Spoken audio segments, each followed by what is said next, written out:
আহা! আমাদের আগে যে অলিম্পিকটা ছিল, ওই একটা সময় ছিল ২০১৭-১৮ সালে। তখন নতুন তোমরা বুঝবা না। আমরা একটা পুরা গ্রামে একটা ওয়াইফাই ছিল। সেই ওয়াইফাইয়ের ভিতরে আমরা যাইয়া ৪-৫ জন মিলে চুরি করে গেম খেলতাম। ওই মজাটা এখনকার নিউ প্লেয়াররা পাবে না। তোমাদেরকে যদি হাজারো বুঝাই তোমরা ওই ইমোশনটা বুঝতে পারবা না ভাই।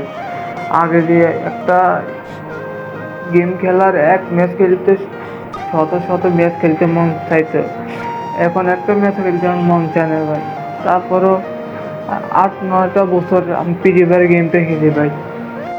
একটা আপডেটে হয়তো একটা আশা ছিলাম যে ওই পিকটা ফিরে দেবে, আজকে হয়তো ওই পিকটা ফিরে দেয় না ভাই। অনেক কষ্ট পাইলাম ভাই, যে ওল পিকটার জন্য আজ ৫টা বছর আমরা খেলতেছি একটা আশার জন্য। ওই পিকটা আইতেছে না রে ভাই।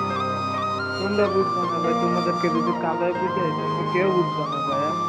আগে এ একটা মজা ছিল আমাদের। আগে একটা ম্যাচ খেলতে হাজার হাজার ম্যাচ খেলতে মন চাইতো ভাই। আগে হয়তো কর্মজীবনে ব্যস্ত